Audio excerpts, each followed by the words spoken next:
The most important thing to know about breast cancer is that it is not a death sentence. You may get breast cancer, but the likelihood of dying from it is small now and getting smaller every year. The biggest takeaway in terms of breast cancer is the same as it is for pretty much any other health thing. You need to take responsibility for your health. And doing your self-breast exams, getting your mammogram. If you want to take the next step, just sit on the computer and take 15 minutes and you will know what your risk is. And by knowing what your risk is, you can then make an informed decision, because knowledge is power when it comes to saving yourself from breast cancer. The foundation has been very important in making sure that the equipment that is at the breast care center is state-of-the-art. In Prescott, in the breast center, there is an MRI machine made specifically to image the breast. So that's a very important thing, and it takes a financial commitment. So the other is it takes people. And so the thing about breast cancer is it's a community disease. And as I've said, it's a disease of the neck up. It really, from your neck down, pretty simple thing. From the neck up, it's a really hard thing. So it's important to have a place and to have people who can lead discussions, who can help take newly diagnosed patients and guide them through what they're going to do. Many of the women in the support group become lifelong friends. There's many women, you have breast cancer, you survive it, and you go, wow, if I can survive having breast cancer, maybe I'm a little tougher than I thought I was.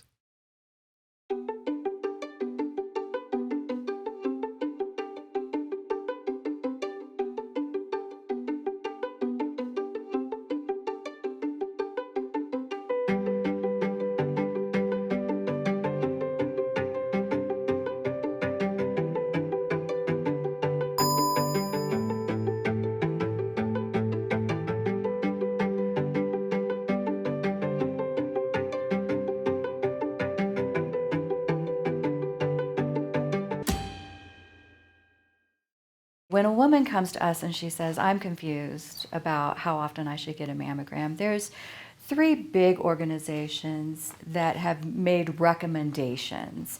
This is where it's very important that women be educated and empowered and understand what these recommendations are. For the American College of Radiology, it's that you have your baseline between 35 and 40, you have your mammogram every year, and we say until you would no longer do anything about it. The American Cancer Society, they want your baseline around 45 and then have your annual between 45 and 55, and then after that go to every other year. The U.S. Preventive Task Force recommends that you have a mammogram between 50 and 74 every other year. We understand, what they're trying to do. They're trying to figure out where do we catch the most and things like that. But what we need to understand is the primary goal of mammography for screening is to catch small cancers to reduce mortality rates. And when you follow the American College of Radiology, those recommendations reduce mortality by 40%. When you follow the American Cancer Society, it is 31%. And when you follow the U.S. Preventive Task Force, it goes down all the way to 23. So just in knowing those numbers, a woman should be able to understand, I don't want to wait till I'm 50. I don't want to make that choice and just have it every other year, because when it's caught early, it's very curable. That's what our goal is to reduce the mortality rates. The American College of Radiology recommends starting your baseline between 35 and 40 and then having a mammogram every year until you would no longer do anything about it. That is where the highest reduction in mortality rates happens, is when you have a mammogram every year. One of the things that's really striking with these recommendations is when we learned of these recommendations, we wanted to see how it had impacted our community. And we ran the numbers on the women in our community that were caught in that category between 40 and 44. And 50% of the women that were diagnosed with breast cancer between 40 and 44 were caught on a screening. And 44% of the women that were caught between 40 and 50 were caught on a screening. And that just really opened our eyes of how much impact it was that we do yearly screenings and catch these cancers early for these women, because we're still seeing them come in and we're seeing them cured. They're coming in for follow-ups now. When women ask us, when they find out the difference in the recommendations, they say, why? Why, when the mortality rates are so different, would they have such difference in the recommendations? And those are based on risk versus benefit. What they consider risk are anxiety, being called back. Some of us have been called back for mammograms, and we understand the anxiety and the worry about that. So those are considered the risk.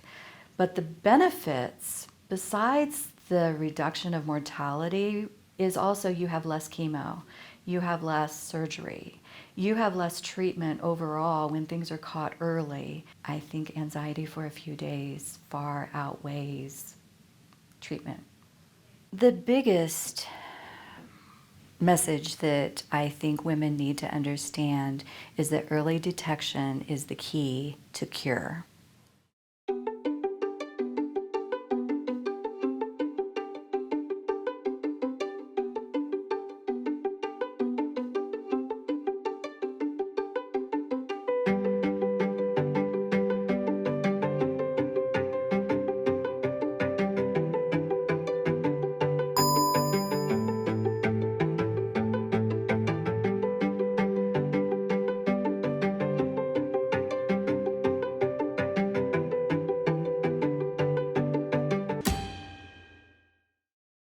One of the things I'd like to share with you is the fact that YRMC regularly conducts a community health needs assessment.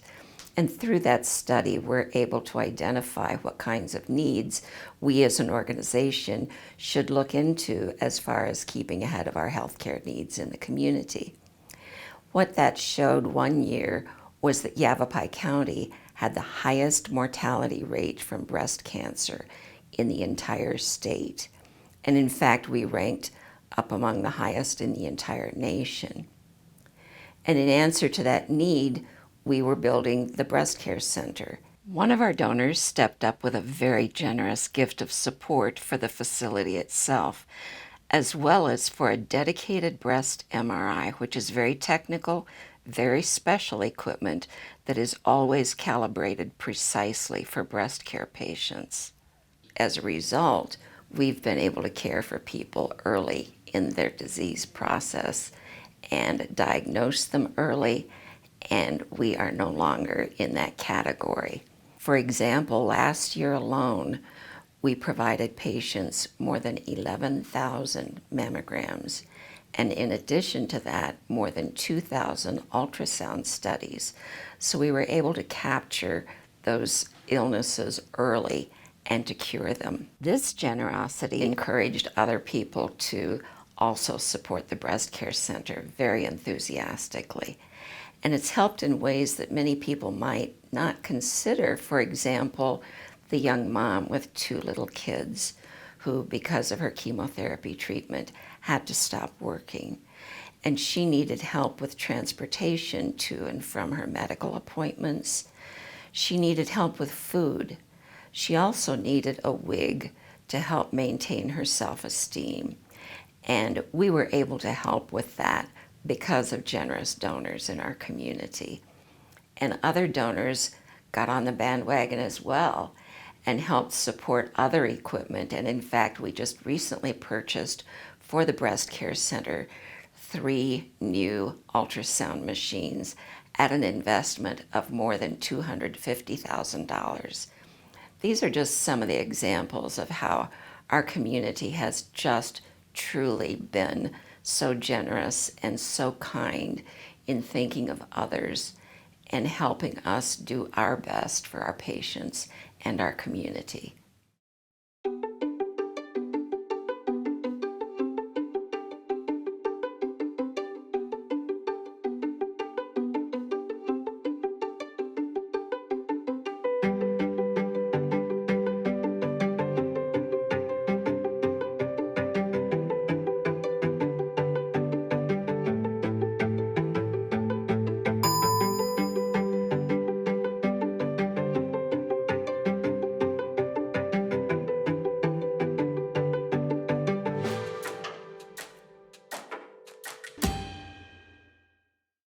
I took care of myself. For the most part, I spent 22 years in law enforcement, which forced me to take care of, physically fit, and just never had a problem, little aches and pains here and there. And I started mammograms at age 40, like they recommend, and they said every year, I do it every year.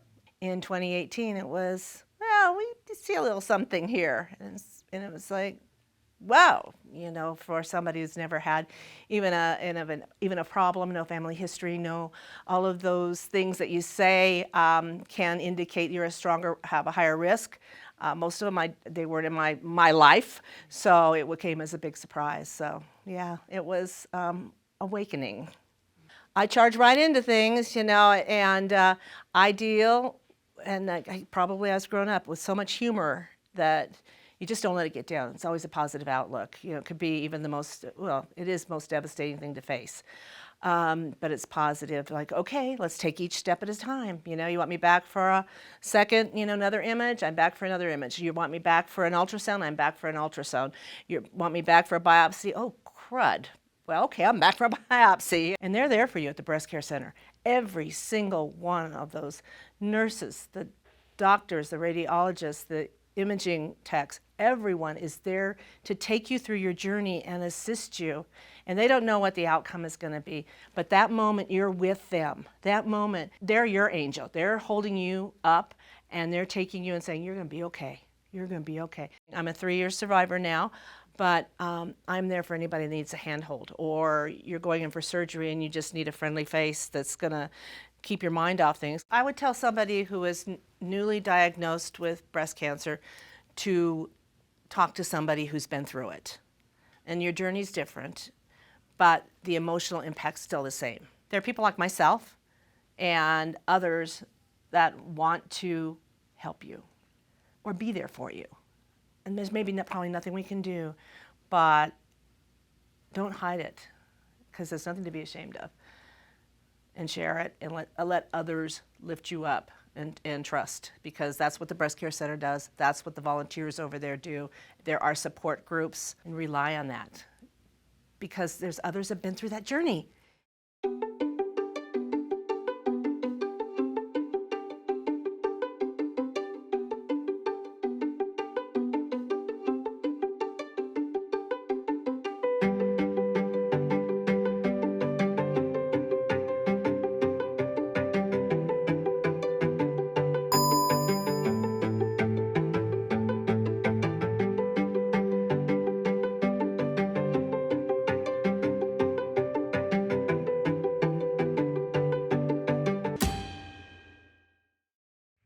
Hi, my name is Lynette Smith. I'm a fellowship-trained breast surgeon, and I'm new to the Prescott community, but not new to breast surgery.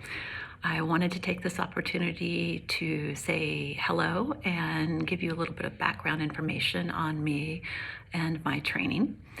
I'm originally from Tulsa, Oklahoma, actually a small town outside of Tulsa called Inola. I went to Oral Roberts University for undergraduate training, and then subsequently did my medical school and surgery residency at the University of Oklahoma. It was during my undergraduate years that I met my husband, Tracy Smith, who is an internal medicine doctor. He's also joining this community with me. We've been married for 30 years, and we have a daughter who is about to graduate from college this year. Exciting. We are just very delighted and happy to be a part of this community. This is a warm and gracious community. The people are wonderful. The surroundings are beautiful. And the medical community is particularly interested in having a multidisciplinary approach to breast care, which is extremely important to me. During my training at the Arkansas Cancer Research Center, I learned how very important multidisciplinary care was to breast cancer treatment. And so I've wanted to pursue that.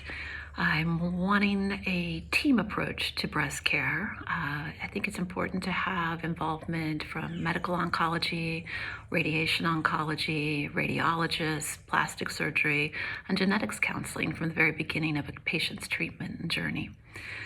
YRMC shares the same goals. They want to have a premier breast cancer program. So I'm so happy to be a part of that. I've found Prescott to be a beautiful place. I'm excited to explore the surroundings with my husband and my dogs. And I'm just very honored that YRMC has chosen me to be a part of their breast cancer team. So thank you. The most important thing to know about breast cancer is that it is not a death sentence. You may get breast cancer, but the likelihood of dying from it is small now and getting smaller every year. And they're there for you at the Breast Care Center. Every single one of those nurses, the doctors, the radiologists, the imaging techs, everyone is there to take you through your journey and assist you. And they don't... The biggest message that I think women need to understand is that early detection is the key to cure. And the medical community is particularly interested in having a multidisciplinary approach to breast care, which is extremely important to me. Our community has just truly been so generous and so kind in thinking of others and helping us do our best for our patients and our community.